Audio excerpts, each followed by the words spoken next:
jednostavan tip, čovjek koji ima 60 godina, koji izgleda kao mladić. Fantastičan, koji skače po vini. I ti nisi nešto Pa hvala ti, ja nemam 60, brate. Je li Petar tu? Ja kažem, tu sam, budalo. I rekao mi je, nemoj ići nigdje, bavi se muzikom, bilo bi šteta.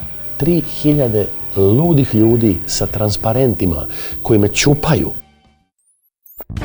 Последните 15 години имам привилегија да ги интервјуирам некои од најинтересните и најдокажани луѓе од Македонија и регионот.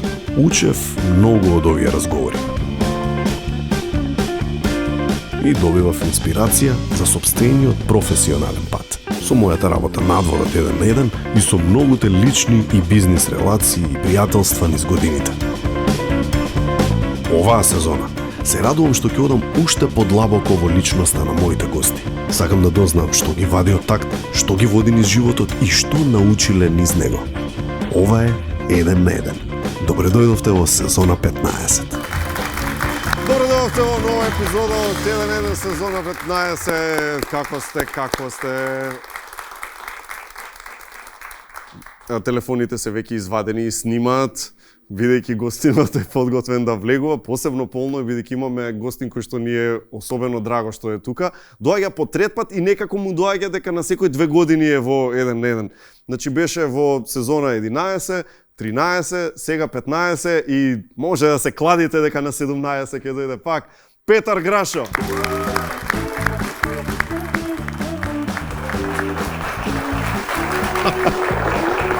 Петар Грашо.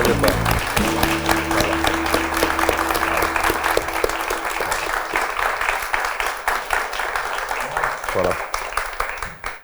Ми се допадна тоа што го направи девојката таму горе во трибина. Прво снимаше, после госто и продолжи да... Тоа е почит. Овие другите што снима, еве гледај, уште снима. Абе, аплауз се дава, а не е така. Ајде сега сама аплауз да дадеш. Сам. Така. Ti si strog. No. Strog si, vidim. No. Ali volete, to je dobro. Како се чувствуваш? Pa čim sam tu, čim sam u Skopju, čim sam u Makedoniji, ja sam sretan. Си малку изморен, зашто темпово ти е поприлично напорно. Je, kao što vidiš, malo je grlo upaljeno, Човек neka не знае prehlada. дали да ти верува. Секогаш кога ќе дојдеш викаш дека грлото ти е... A to ti je obrana da ne bi morao pjevat, znaš to? Да. Ne, znaš šta, stvarno sam... Не, ама сериозно, да. Danas se tako temperatura mijenja. Znaš kako kažu da je prognoza vremena kao loto. 2, 17, 31, 8, više ne znaš koji dan je koja temperatura i malo... Ајде им покажеме чисто на луѓето како ти е минатава една недела, пример. Овие минативе 7 дена, бидејќи имаше 8 март, не знам, таму Белград. Imao sam, 5. sam se vratio s jednog dugoga puta, 6. sam otišao u Novi Sad, ja sam svirao na jednom privatnom eventu. Dobro. 8. marta sam svirao na jednom eventu u Beogradu i 9. isto na eventu u Beogradu. Tako da u 5 dana 3 koncerta i 1000 kilometara. I 2 avionska, a to je samo u 5 dana. Да. И сега тие 5 денови тебе ти се горе-доле нормални во текот на годината, може да се каже? Значи тоа не е нешто абнормално. Ovo je potpuno normalan tempo. Тоа е животот. Ja i moj band smo sjeli 1. januara ove godine da vidimo koliko smo svirali. I onda ja sam izbrojao da smo se popeli na stage što koncerata, što nekih emisija, što nekih humanitarnih stvari. 127 puta smo bili na stage u jednu godinu.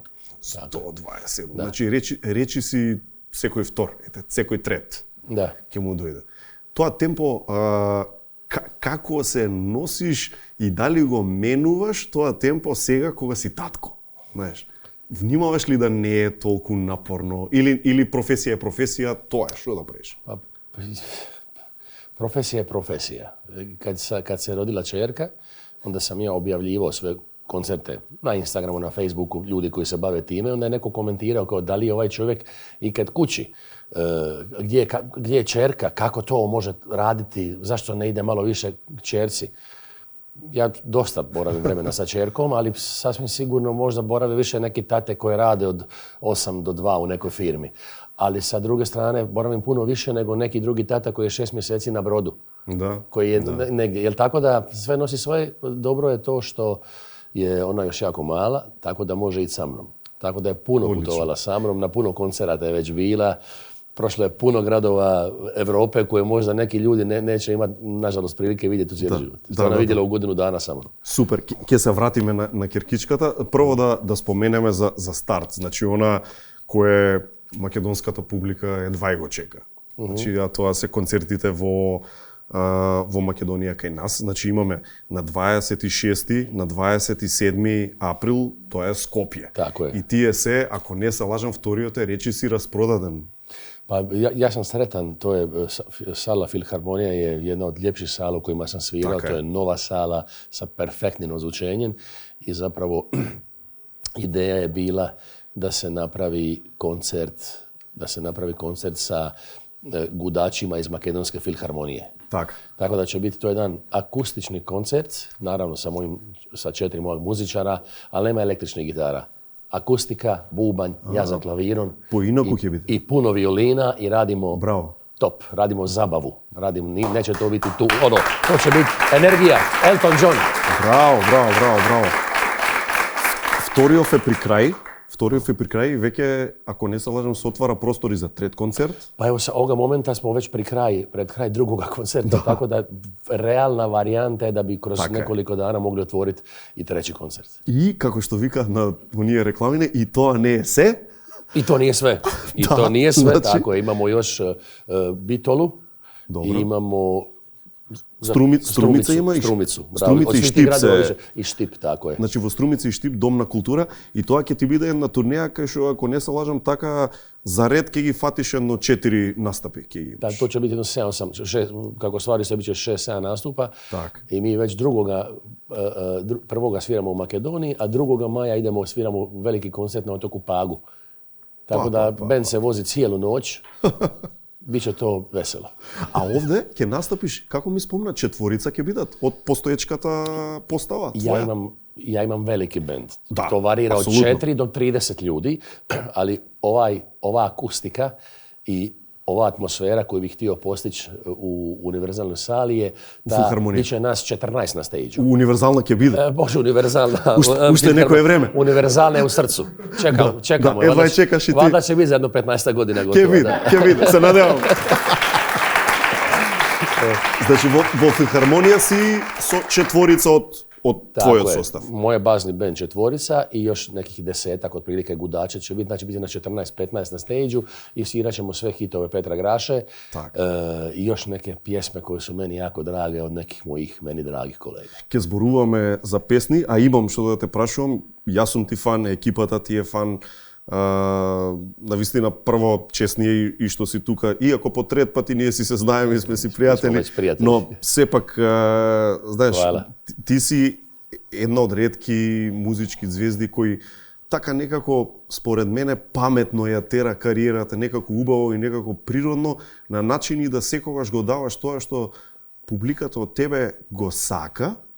Знаеш, никогаш не си изненадил со некој жанр, да речеш, ова не е Петар Грашо. Секогаш како да некако ги погодуваш луѓето, како да знаеш што им треба од Петар Грашо. Тоа е намерно или како стигаш до тој момент? Pa da bi postao taj Petar Grašo o kojem ti govoriš, moraš od nečeg početi. Ja sam počeo sa 20 godina i radio sam uvijek vjerovao sam u nešto, nisam znao da će to ovako daleko doći, ali naravno da sam maštao o tome da sviram u dvorani. Moj utjecaj su dosta, na mene je dosta utjecala talijanska muzika, kao i ti neki piano playeri. Ja strašno volim Billy Joela, Elton John, te neke ljudi koji pišu balade, sviraju, ali jednako tako mogu svirati i rock and roll Oni znaš show da napraviti samo su jedan klavir. I to je nekakva moja ideja bila na početku. Imao sam vjerovatno talenta, ali imao sam i puno sreće jer sam zapravo već sa 20 godina upoznao najboljeg autora na svijetu za tu vrstu muzika, to je Tonči Huljić. I Vjekoslava Huljić, zapravo smo on i ja i ona zajedno već 29 godina pišemo pjesme i mi smo 99% pjesama napisali. Tako mi kad sjedemo i kad imamo neke ideje, već otprilike znamo.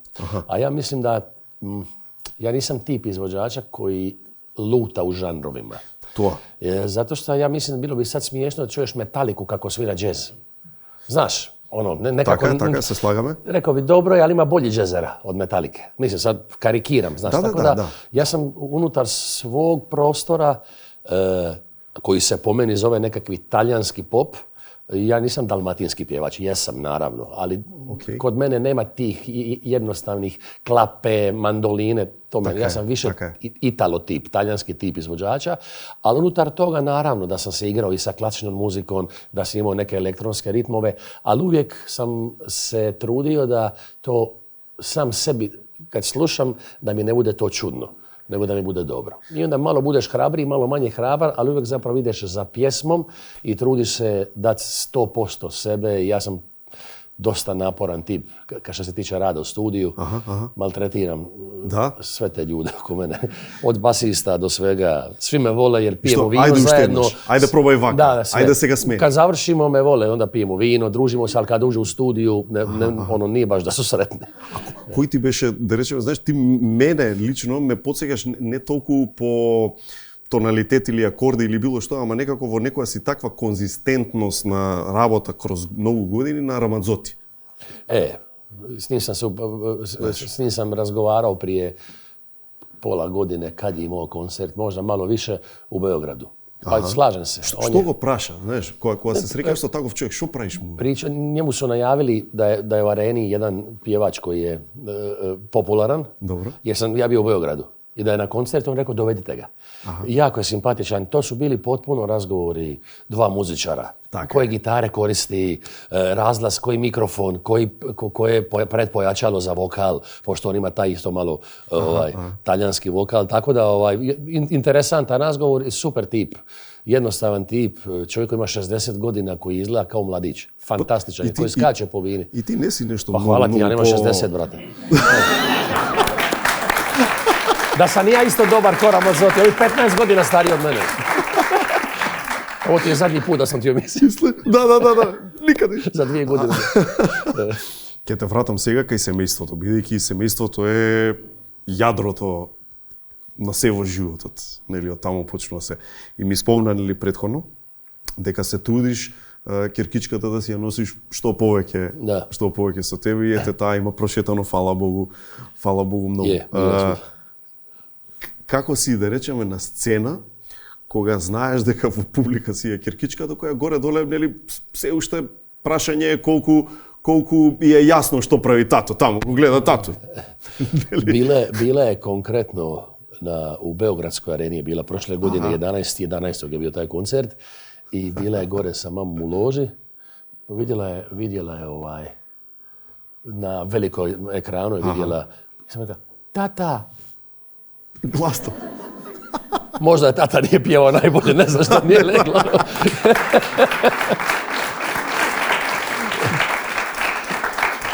Bilo je glasno malo, vjerojatno.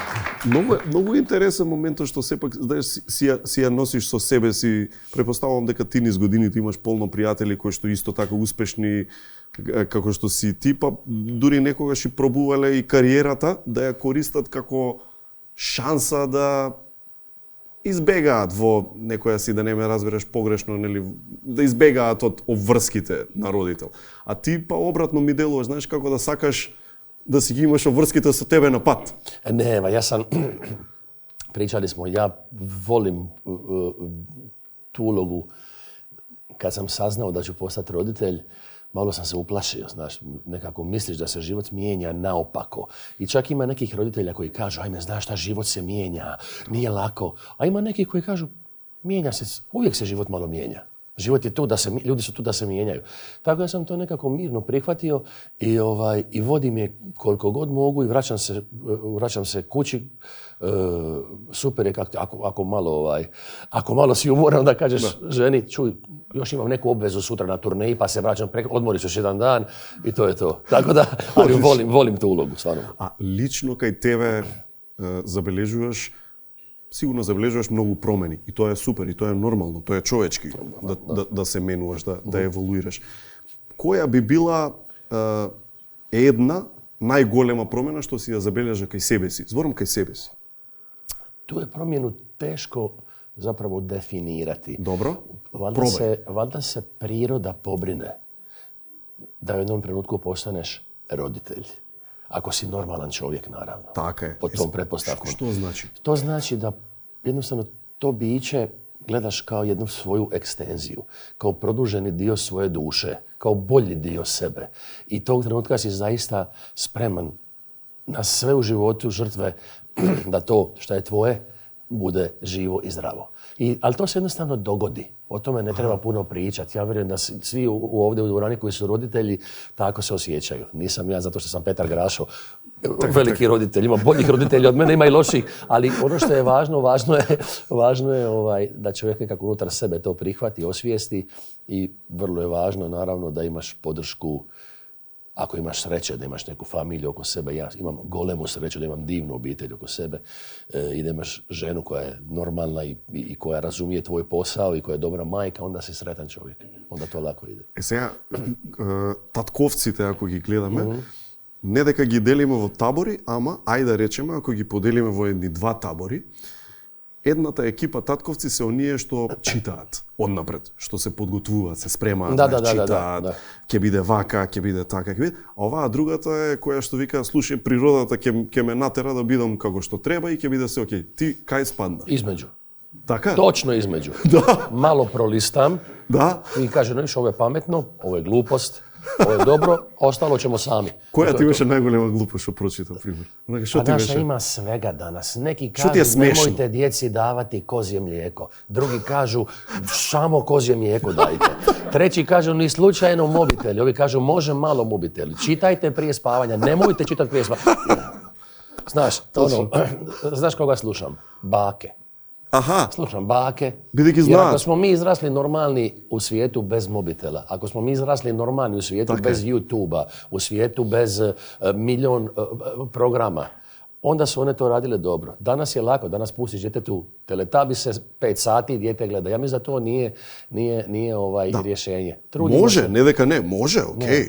Ali se gubi fokus. Ja znam, recimo, kad mi djetetu damo da malo kad joj damo malo telefona, vidimo nakon 15-20 minuta postaje nervoznija, mijenja. Više ne gleda taj crtani film 5 minuta. 10 sekunda i tu se gubi fokus. Tako da puno više, ja mislim da treba dijete animirati, da se igra s njim. Najgluplje igrice. Slatko, sjediš, trčiš, hvataš je, vrišti, umori se, to je. Tako smo se mi zabavljali. Nije bilo... U koja faza je? Koji crtani je interesan? Teletubbiesi? Ne, sad su prošli Teletubbiesi. Inače je jako... Znaš, ja ne spadam u onu kategoriju roditelja koji puno priča o svom djetetu. Pokazuje si, imaš te iste tatkovce koji gnjave ljude okolo. Samo vidi, rekla je mama i tata. I moja, svako dijete govori mama i tata. Znaš, tako, ali to je normalno, znaš, to je normalno. Da. Okej, se gorde. Da. Sad je momentalno ona, jako je glazbeno, to sam htio reći, nisam neko ko sad misli da je njegovo dijete najbolje u svemu, ali ono što stvarno smo primijetili da je izuzetno glazbeno muzički nadarena. Okay, bravo. Počela je pjevati neke melodije koje je čula od nas sa 9-10 mjeseci. I onda smo pitali, stručnjake rekli su da je to znak da će imati izuzetan sluh. Jer djeca počinju pjevati tek iza godine i po dvije. Tako da je to, ona je od svih beba s kojima sam sad bio u kontaktu, preko naravno, sad smo ušli u tu neku udrugu beba, znaš, sve sad bebe su oko nas, tražimo bebe, mame, tate s bebama da se mala igra, ali smo primijetili da je naša apsolutno daleko najglasnija i da najviše pjeva. Znaš kako je to naporno kad se vratim ja s koncerta i treba mi mir i tu imam dijete od godinu i pol koje pjeva 3. Majko. И сега ми доаѓа природно да те прашам, ти како дете, кога ти најдоа музички талент? Ти кажале, пример, родителите? Muzički talent su primijetili moj stric. Dobro. Ja inače nemam neke nadarene muzičare u familiji, puno njih, ali imam još uvijek, hvala Bogu, živ je brat od mog oca. On je odličan bubnjar. Dobro. Aha. I onako pop jazz bubnjar. I prije 44 godine, znači 79. 80. ja sam imao 4 godine tada. Moj stric je svirao u nekom hotelu, znaš, hotelski band, konobari u bijelim odjelima i to. I moj tata... Lounge. Da, lounge lagani, da, to se sad zove chill. Chill. Moj tata je došao ja sam već tad nešto lupkao sam po kući, imao sam lonce i vidjelo se da imam nekog ritma i onda je moj stric uzeo mene, stavio me na koljena i dao mi palice. Dobro. Ja sam uzeo palice sa 4 godine i imao sam drive dobar i oni su svi ostali. I onda su me već, Dete može da drži takt. Da, i to dosta dobro. I onda su me već nakon 2 mjeseca dali u muzički vrtić. Opa. Da. I tako da sam ja već sa 4 godine krenuo u muzičku školu. Čekaj, znači тогаш имало музичка градинка ние овде. Tako je, vrtić mi kažemo, da. Човече, во тоа време, значи... Da, ja sam išao u muzički Не знам vrtić. ни денес дали има такво Ja нешто. mislim da ima. Има? Ima, da. Muzički vrtić sam 2 godine Кај u нас muzički мислам vrtić. нема, ако не се лажам, а? Публика нема, не добро. I onda sam sa 6 godina krenuo u muzičku školu, pa sam išao još 6 godina u muzičku školu, pa sam išao još 2 godine u srednju školu. Tako da sam ja sam 10 godina bio uz klavir. Да, како дете, кога толку многу одиш во музичка школа, природно е, предпоставувам, да се осеќаш некако музички супериорен од другите кога имаш, да речеме, 14 години. Pa i je. Mislim, Нели, бидејќи никој ништо не била, ти веќе имаш искуство од, што ти ја знам, 8 години. Mislim, sve što počneš u tako ranoj dobi, Така? ili kroz igru, od nogometa, od sporta, od svega, ti si superiorniji od svojih vršnjaka koji to ne rade. Го чувствуваш? Je, ja sam pokazao stvarno tu neku nadarenost, odličan sam bio u muzičkoj teoriji, u kompoziciji. Što se sviranja klavira tiče, trebalo je vježbati. Тоа е за вежбање. Кој колку вежба, толку ќе перформира. Ta me škola naučila note, naučila me osnove, naučila me muziku, naučila me da sviram Mozarta, Chopina, Bacha, Händla. И ритмови. Некому кога ќе му дадеш, нели, Ali me 7 осмини или... Tako je. Ali me zapravo najviše naučila da mogu čuti muziku koja me kasnije zanimala i da je mogu reproducirati. To mi je najviše škola dala kad sam počeo skidati pjesme Beatlesa, pjesme Bee Geesa, pjesme Pink Floyda, znao sam kako. Znači, nisam samo slušao, nego sam svirao i to mi ulazilo pod prste i zapravo sam tad najviše naučio svirati klavir. Jer sam slušao Elton Johna koji je neviđen pijanista rock. Onda sam slušao kako on to radi i onda sam 5 sati kući pokušavao šta radi Billy Joel ili šta radi on. Tako da, i puno takvih pijanista. Tako da škola mi je dala apsolutno jedno predznanje, preduvjet da kasnije kad uđem u tu utakmicu pop muzike, već budem spreman igrač. Ovo je iznimno dobro i za nekog ko je stariji, a kamoli za nekog ko ima 16 godina. Ta osoba, to je bio Oliver Dragojević. Ja kažem, super, a s kim sviram? On kaže, kako brate, s kim sviraš? Ja velim, pa s kim sviranja? On kaže, pa sam. Во целата брзина на живењето мора да најдете моменти за опуштање и релаксација.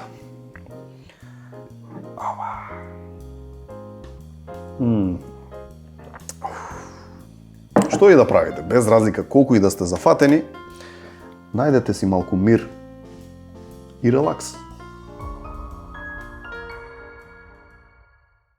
Ние сме одличен пар. Кога болката ќе настапи, Блокмакс Дуо е тука за нас.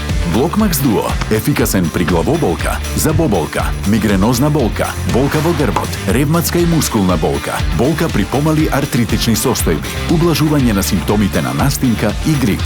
Двојно дејство до целта со Блокмакс Дуо од Алкалоид. Пред употреба внимателно да се прочита упатството. За индикациите, ризикот од употребата и за несаканите дејства на лекот, обратете се кај вашиот лекар или фармацевт.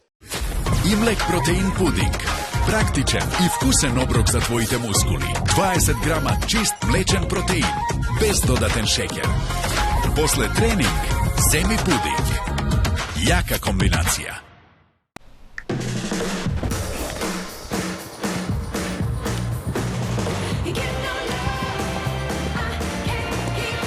Одберете го својот пакет и осигурете го домот.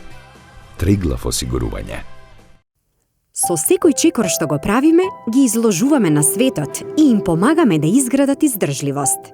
Од таа причина, инспирирани од 50 години истражување на мајчиното млеко, Аптамил Про Нутра 3 содржи витамини С и Д за поддршка на имунолошкиот систем на вашето бебе и нутри влакна. Аптамил Про Нутра млеко за мало дете. Ваш живот, наша наука. Golden Art наградна игра. Купи дом, освој стан. Од 24 јуни со купување на недвижност од Golden Art си обезбедуваш учество во среќната лотарија за нов стан во прекрасниот Каредо комплекс во општина Карпош. Уникатната можност трае до 23 јуни. Промени го животот на многу подобро. Купи дом, освој стан. 18 години Golden Art.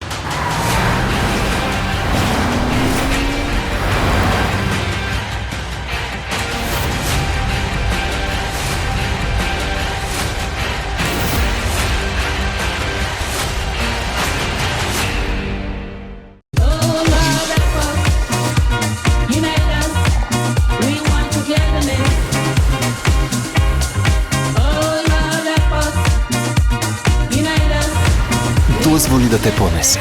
Златен даб. Март, месец на ботокс во ординација доктор Анчевски. 25% попуст на сите третмани со ботокс. Избришете ги брчките и кажете стоп на прекомерното потење. Јавете се и закажете термин 02 321 6608.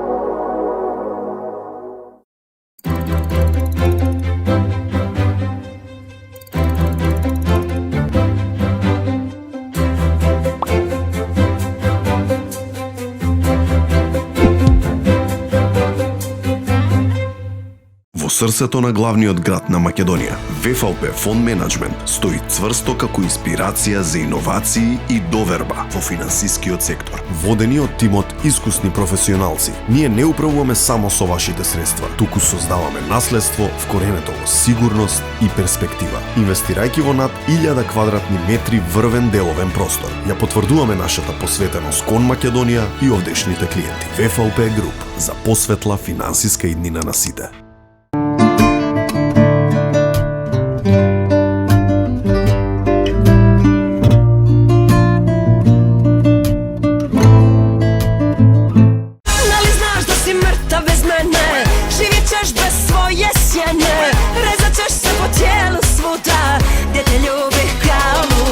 Пробај го новиот неодолив вкус на пудинг. Имлек протеин пудинг со вкус на солена карамела.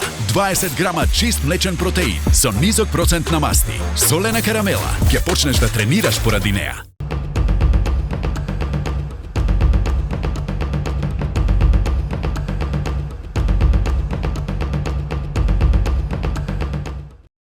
Ние сме одличен пар. Кога болката ќе настапи, Блокмакс Дуо е тука за нас. Блокмакс Дуо – ефикасен при главоболка, забоболка, мигренозна болка, болка во грбот, ревматска и мускулна болка, болка при помали артритични состојби, ублажување на симптомите на настинка и грип. Двојно дејство до целта со Блокмакс Дуо од алкалоид. Пред употреба внимателно да се прочита упатството. За индикациите, ризикот од употребата и за несаканите дејства на лекот, обратете се кај вашиот лекар или фармацевт. А сега пораки од нашите партнери, чајот Релакс од Good Nature представува мешавина од специјално одбрани билки која е збогатена со витамините B3 и B6, што ја прави одличен додаток во вашиот ритуал за релаксација во секој дел од денот. Витамините B3 и B6 придонесуваат за нормална функција на нервниот систем и со една шолја чај внесувате 15% од препорачаното дневно внесување на B3 и B6 витамините. Чајот Релакс секојаш е добреден за вас и вашето тело, може да се конзумира во било кој момент кога ви се потребни спокој и релаксација. Понатаму одиме на пораката од Lenovo. Lenovo Legion Slim 5. Тоа е врвен лаптоп за игри кој го сака дури и најпребирливите геймери. Inet е овластен дистрибутер и сервис за Lenovo. Ако сакате топ гейминг искуство, најдете најдобра понуда за вас веднаш кај Inet на inet.mk, а за секој купен гейминг Lenovo лаптоп од Македонија, дојдете до овластениот сервис Inet, приложете гарантен лист и фискална сметка и си земате гратис Legion Gaming Mouse. Тоа е ова. Понатаму, имам уште една порака: совршена организација, подолга свежина на храната и најважно, нема чистење на мраз. Зашто станува збор? За side by side фрижидерите на горење. Новитет кој ќе ви донесе промена не само во изгледот на кујната, туку и во вашата организација со оброци и заштеда на сметката за електрична енергија благодарение на долготрајниот инвертер компресор. Не помалку важно е да споменеме дека LED дисплејот за напредна контрола со инстант функции како брзо замрзнување и програма на работа кога одите на одмор или продолжен викенд, што и да е. Да не зборуваме многу, најубаво е да одите и да ги погледнете сите модели на новите фрижидери на mk.gorenje.com. Се гледаше како музичар во тие млади години. Знаеш, во годините кога фантазираме како деца и викаме, не знам, сакам да сум астронаут, сакам да сум... Ти сакаше да си музичар во тие години или не? Pa dvije su bile neke moje ideje kad sam bio dijete. Prva je bila muzika, ne prva, nego dvije, jednako. I muzika, jer sam išao u muzičku školu, ali jednako tako sam se vrlo ozbiljno, profesionalno sam se bavio košarkom. Ja sam 8 godina trenirao košarku, ja sam potpisao čak ugovor za prvu momčad jugoplastike. To je splitski klub, ove starija generacija će znati, mi smo 3 puta bili prvaci Evrope, kraj 80-ih, početak 90-ih. U Split to je izbor od košarkar ili muzičar, nemate tretu. I tenisač. Da, imamo Ivaniševića imamo. Така е. Imamo, možda i vaterpolo nekoj, tako zalutan. A Blanka Vlašić, Olimpijka, skok u vis. Pa jedan aplauz za Split, tuka mislim da taka budovanja.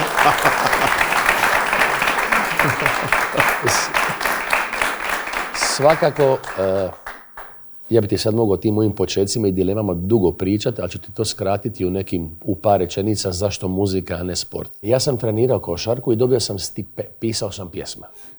Paralelno sam uvijek za svoj gušt pisao, nešto skladao, nešto maštao. Nisam znao su te pjesme dobre ili ne, ali sam paralelno trenirao košarku. I to sam prošao selekcije i bio sam dobar košarkaš. Koja pozicija igraš? Krilo. Trojka? Krilo, trojka, šuter. Šuter. I dobio sam stipendiju u Chicagu. Da idem na university. Za koledž? Za koledž, tako je. Za koledž. Valparaiso se zvao koledž. I već sam bio zapravo nekako spreman da polako sam sa sobom odlučim da idemo Amerika. Full stipendija?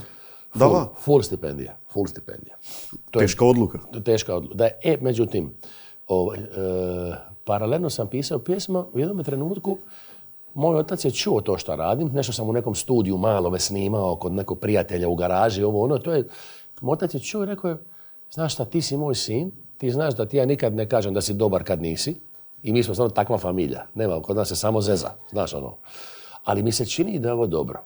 Инаку, само за публиката, таткото е професионален кошаркар. Зоран Грашов, одличен кошаркар. И он е така што та генерација старија, да. Значи да знаеме кој му зборува ова.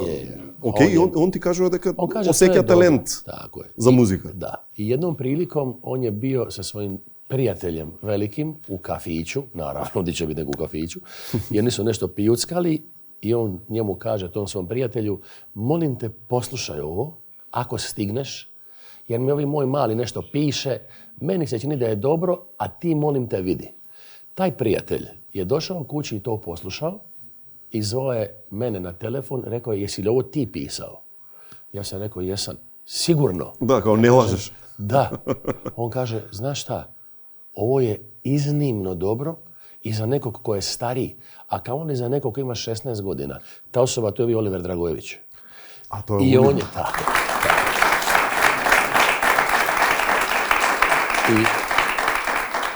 I on je uzeo sa te kazete, uzeo 2 pjesme odmah i stavio ih na svoj novi album. Čak je taj album koji se zove Vrime, je nazvao po jednoj mojoj pjesmi. I rekao mi je, nemoj ići nigdje, bavi se muzikom, bilo bi šteta. Ja mislim da nisi toliko dobar košarkaš, koliko možeš biti dobar muzičar. I ja sam tog trenutka bio, znaš, 17 godina sam tad imao. Ne ti je ni jasno. I onda se dogodilo, vidiš kako je, nekako su to sudbinske niti nevjerovatne. Jednom prilikom Oliver je sjedio sa jednim čovjekom koji mu je rekao da treba zamjenu, da više ne može svirati klavijaturu o svom bendu, jer da želi pisati više pjesme za neke druge i sve. I Oliver mu je rekao, imam ti ja odličnog momka koji odlično svira, koji je iz dobre obitelji, piše i pjeva. Taj čovjek koji je bio klavijaturista, to je Tonči Huljić. Bend je bio magazin i onda je Tonči Huljić zapravo mene zvao na telefon i rekao da bi želio da dođem u bend, prvo da me čuje kako sviram. Čuo je, rekao je to, dođi u bend. I ja sam počeo zapravo, i tad je pala odluka da ne idem u Ameriku. Ništa od toga? Ništa od toga. Bio je plan da ja i moj najbolji prijatelj, isto košarkaš, idemo u Ameriku. On je otišao, još uvijek živi u Čikagu, a ja sam tu.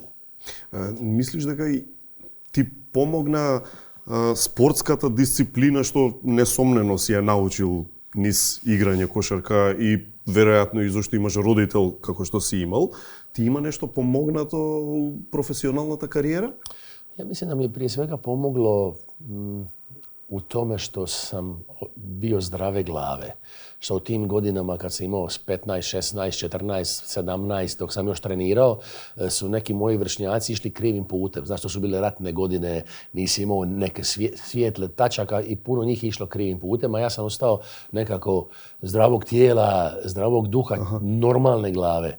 Znaš, i puno mi je pomoglo i to zapravo što u mojoj familiji su uvijek bili neki ljudi koji, mi smo bili familija vrlo srednjeg staleža. Živjeli smo u 50 kvadrata, nismo nikakve bili, ali su kod nas, kako je moj otac bio sportaš, uvijek su dolazili poznati ljudi. Od Olivera, Borisa Dvornika, moj otac je trenirao Dina Rađu, Tonija Kukoća. I meni je bilo normalno od Boris Dvornik, pokojni glumac, legendarni. Tako da su kod nas kući uvijek bili neki poznati i meni je to bilo normalno. I u trenutku kad sam ja postao poznat, nije mi na pamet palo da sad ja nešto glumim. Sam se ponašao koji svi ti normalni ljudi.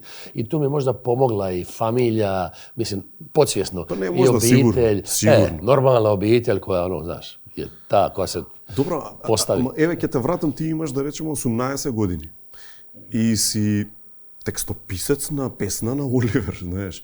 Тоа е многу нетипично. Тоа е веројатно во светски рамки, не знам, еден на кој знае колку милиони. Mislim, rijetko da neko mlad piše tako pjesme, ali ja ne mogu ti sad reći, znaš, viš kako sam faca to. Ja sam samo sjedio i svirao. Znaš, to izlazilo iz mene. Ne vidim da sam ja nešto sad u startu se jako trudio da to bude. Ама кога одиш на училиште, во школа кога одиш, така, го знаат тоа другите. Да. Така, и ти си, верувам, еден вид некаква звезда во школа во тој момент, или не? Znaš, ja kad sam postao zvijezda, da, pa dobro, naravno, neke curice su... Pa sega. To je normalno. Malo sam se pravio važan, ali lagano. U tim početcima sam bio faca, konačno. Znaš kako je prije bilo? Ja sam onako bio, malo sam bio sramežljiv, ali sam bio okej. Međutim, kad budu bili neki tulumi, onda bi ja svirao klavir i svi bi rekli, vidi kako Grašo svira klavir, muški, ženske, svi se skupe. Ja pijem, neka subota navečer, pijuckam viski, imam 16-17 godina, gledam, ima lijepi cura. I ja sviram lijepo, ja zaboravim. Okrenem se, svi pokupili cure, ja sam za klavirom. Znaš, onda sam shvatio, malo manje treba svirati. Znaš, Браво. А види, исто интересна работа е, во тие години има некоја искра во тебе која те мотивира пробај се како пејач, бидејќи ако добро сваќам, во овој момент нема во план ти да станеш пејач, ти си сега за сега само текстописец, односно, нели, писац, што кажеш, така? Музика, текст. Oliver je kad je čuo te snimke koje sam mu poslao, sam pjevao ja. Dobro. On je rekao u jednom momentu, imaš nevjerovatno stari glas za tako mladog čovjeka.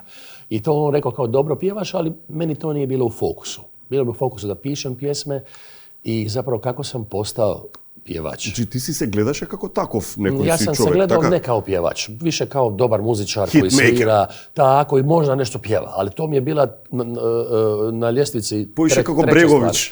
Tako. Međutim, šta se dogodilo? Jednom prilikom dok sam svirao u grupi Magazi, dakle tim mojim počecima,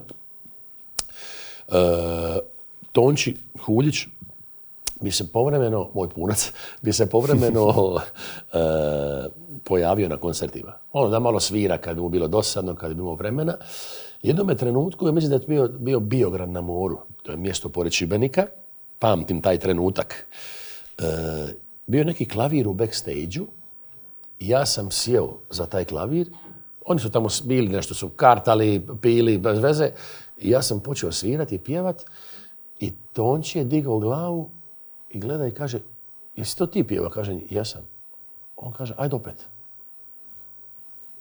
I on kaže, ti si od danas postaješ pjevač. Ja kažem, ne pada mi na pamet. Ne, ti postaješ pjevač. Ja nisam nikad čuo takav glas kod momka od 18 godina. Imaš hrapav glas ko Oliver. Aha. I to je prirodno potpuno kod mene. I već nakon 3 mjeseca napisali smo pjesmu. Otišao sam na Dora festival za Eurosong. Nakon 3 mjeseca išao sam na Splitski festival. Tu sam dobio nagradu. To je Trebam nekoga ili ne? Ne. To je bila pjesma to je bilo pred Trebam nekoga. I to je bio prva pjesma Mart. Dobro. 95. Druga pjesma Festival Splitski, 96. I treća pjesma samo nakon 6 mjeseci u 9. mjesecu. Znači mart, jun, u septembru sam izveo pjesmu Trebam nekoga. To je bio tada veoma jaki zadarski festival. To je hito. Jaki zadarski festival je bio. Tad su bili festivali, nastupili su na festivalu Tereza, Džiboni, Oliver, Meri Cetinić. Tad su festivali bili jaki. I te godine ja sam napisao Oliveru tu pjesmu Vrime. On je rekao da ide na festival, da će ići na zadarski festival. I ja sam sebi last minute napisao pjesmu Trebam nekoga. Sviram i dalje u grupi Magazin, super mi je. Pjevao sam neke 2 pjesme na nekim festivalima, ali i dalje sam član grupe Magazin, lijepo mi je. Međutim, dao sam tu pjesmu Trebam nekoga i dolazi prva večer i druga večer i finale. I ta prva večer, ja sam bio 7. i još sam u finale. 10 ih je ulazilo. Fešta, super, ludilo, ja sretan, učio sam, i naravno Oliver je ušao u finale svakako. I dolazi grande finale. U nedjelju. Ja otpjevam svoju pjesmu i vidim da na pola pjesme dogodi se neka mala čarolija. Ljudi počnu pljeskati. Na sredini pjesme ljudi počnu pljeskati, sad ja ne znam... Uživo se peje, normalno? Uživo, sve uživo. Muzika, orkestar uživo, sve. Da. Sad ja sam okrećen da se nije neko popeo na stage, znaš, neki Dino Dvornik, da nije neko ne plješću meni. Super. I završi nastup. I ja odem s prijateljima. Ne ostanem više uopće u dvorani. Jer 10 prijatelja mojih iz moje srednje škole, prijatelj došlo me bodrit. Ti izgleda transparent, Grašo, mi te volimo i to, slatko, super. I jaka je ekipa, ja sam svoje završio za danas, sad idemo negdje malo piti, idemo se zezati. I mi smo otišli bez očekivanja. Nula. I mi smo otišli u jedan kafe bar. U jednom trenutku dolazi moj menadžer, kasnije mi je postao menadžer, Edvin Softić, zjapuren potpuno. I kaže, ulazi, je li Petar tu? Ja kažem, tu sam, budalo. Svašta mi je govorio, sad neću to na telefonu. Ja kažem, šta se dogodilo? Jesi ti normalan? Za 10 minuta ima dodjela nagrada, osvojio si prvo mjesto. Ja kažem, dajde Softiću. Lagano sjedi tu, pusti me sa tim zezanjima. On kaže, prvi si. Ja vidim u očima čovjeku, vidiš da nije zezanje. Točno. Ja se dignem, dođem do tamo. Prvo mjesto, imao sam 900 glasova, drugi imao 300. Znači, šta se tu večer dogodilo, ja ne znam, niko na svijetu ne zna. Ta količina magije koja se dogodila. Oliver je osvojio prvo mjesto sa mojom pjesmom Vrime Božje, ali po žiriju. A ja sam osvojio po publici u momentu kad sam se pojavio na stage-u, ljudi su se digli. Digli su se, kao standing ovation. Ja imam 19 godina. Da. Ja sam doista postao zvijezda preko noći. Kad me pitaju da li vam je uspjeh bio, da li vam je put uspjeha bio težak, moj put uspjeha trajao je 2 sata. Nekog trebam ja, trebam nekoga, nek prestane boljeti. Nekog trebam ja, trebam nekoga. 2 sata. Znaš? Nije baš tako, se objasnivme neka ne, ama dobro. Ja bi sad mogao okrenuti priču i reći ti, znaš šta, Žare, to nije bilo lako. Od 4. godine išao sam na klavir. Majka me maltretirala da idem na klavir svaki dan dok su se druga djeca igrala. Ne odev na basket. Znaš, mogao bi sad udarat neku tužnu priču. Nije bilo tako. Ponekad mi nije bilo lako svirat, ali generalno od momenta kad sam odlučio da uđem u muziku, do momenta kad sam postao doista tog trenutka zvijezda broj 1, je trajalo 3 dana. Znaš ono? Se чувствува разликата веднаш? Значи, следното утро, life changing, животот се менува? Apsolutno. Ja sam svirao još samo 2-3 tjedna u grupi Magazin. Čak nisam htio izaći iz grupe Magazin. Nisam bio siguran šta me čeka, ok. Međutim, toliko naslovnica je bilo gdje smo Oliver i ja zagrljeni. Znaš, i onda su počeli pisati što ja nikad nisam volio da piše Oliverov nasljednik. Ja sam se distancirao od toga, jer mislim da je to, prvo Oliver je tad imao godina kao ja sad.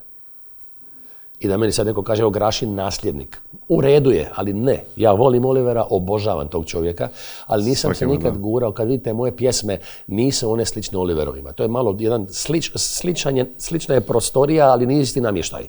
Ja bi to tako rekao, jel? Ali svakako sve te silne naslovnice koje su izašle, a bilo ih je puno, stvorili su jedan neviđen hajp. Si izdominirao. Ja ću ti reći samo...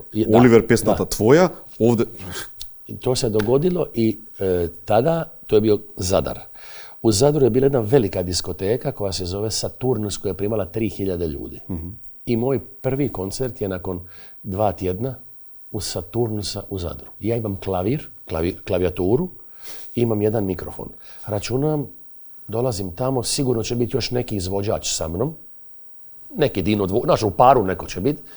Ja dolazim, neki me menadžer čeka, imam 20 godina, znam kako stvari funkcioniraju jer sam svirao u grupi Magazin. Pa mi nije strano doći u neki klub, svirao sam, ali prvi put dolazim sam, bez benda, bez nikoga. I vidim da je ogromna gužva, neviđena. On kaže, idemo sad kod gazde, idemo na stražnji ulaz, malo ćemo čekati jer je velika gužva. Nije nikad bilo ovoliko ljudi u Saturnusu, ima kapacitet je 3, ima 3200. Ja kažem, super, a s kim sviram? On kaže, kako brate s kim sviraš? Ja govorim, pa s kim sviranja? On kaže, pa sam. Ja govorim, cijelu večer. Ja imam 2 pjesme. Sad dok ti to pričam, malo mi probama mi radim.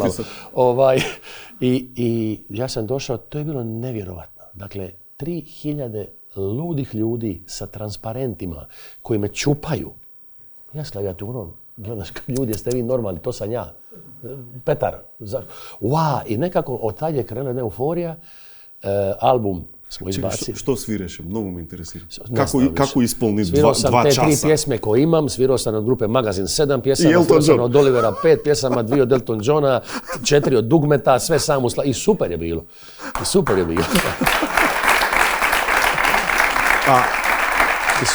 Isto moram da te prašam. Se случува се това. Успех невиден, готово, звезда. Тончи što ti vika? Si otide ti od Magazin, toliko. Ne, ali Tonči me nagovarao da idem iz Magazina. I da počnemo zajedno pisati pjesme. Ušte pred to? Tako je. Ne, kad je vidio čovjek kako pjevam i kad sam pobijedio, on je rekao sad više nema smisla. Tak. Sad radimo Petra Grašu.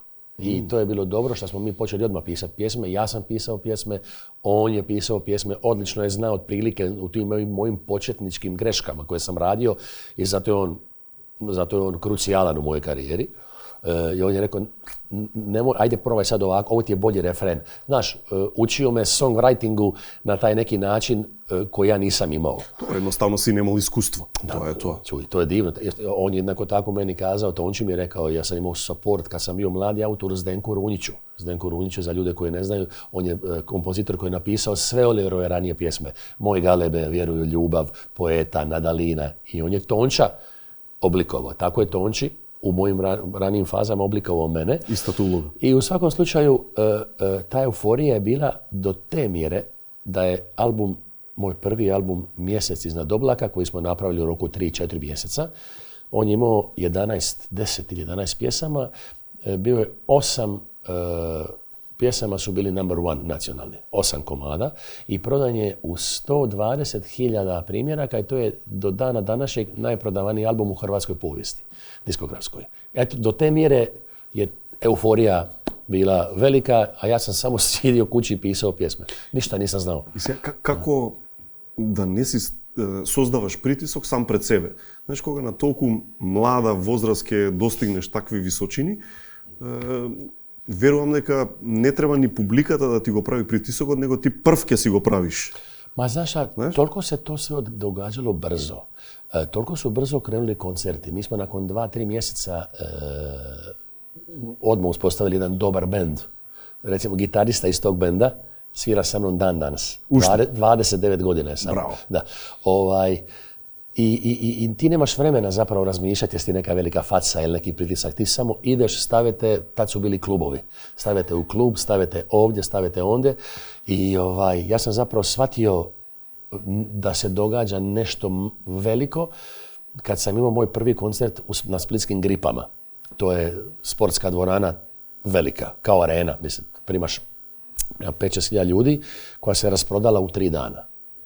Sve ti je jasno. I svi su, bio mi je gost Oliver, bila mi je gošća Doris, bila mi je gošća Daniela, bio mi je gost grupa Magazin, sve sam zvao da se osiguram. Znaš, šta ću pjevat? Međutim, bila je divna. Da ti popolnat repertoar. Da. Ali čak možda nisu trebali, ali su bili divni pa su došli.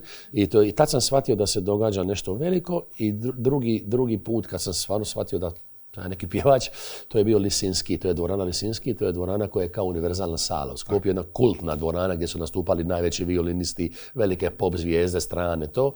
Mi smo, objavili koncert Petra Graše, koji je bio prodan u sat i pol vremena. Onda smo objavili drugi, pa smo objavili treći. Ja sam imao 3 dana za redom sa 19-20 godina punu dvoranu Lisinski, šta je, tad sam shvatio da sam okej. Da nisam loš.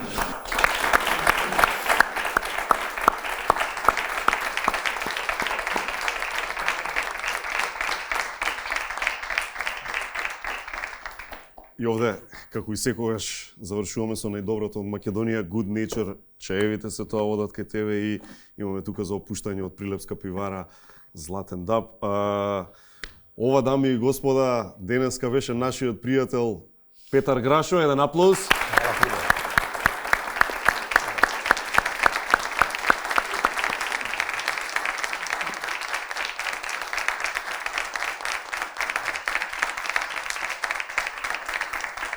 И порака до сите што гледа, значи следете да видите прв концерт Филхармонија, втор концерт веќе речи си продаден, така да следете за третиот. Кој узео, то више нема, али имамо за други још нешто карата. Така, отвараме полека и трет и следете Струмица, Штип и така натаму. Бидете во текстот сето тоа. Ќе биде одлично, ќе биде баш онака убаво, интимно искуство. Ретко искуство. Biće lijepo i meni je to jedno iskustvo lijepo zbog toga što na tim koncertima sviramo na jedan način kao da sam u svojoj sobi. A to je jedna još dodatna energija. Tako, biće dobro. Ja mislim da je odlična motivacija to. Petar Grašo. Hvala lijepa. Hvala.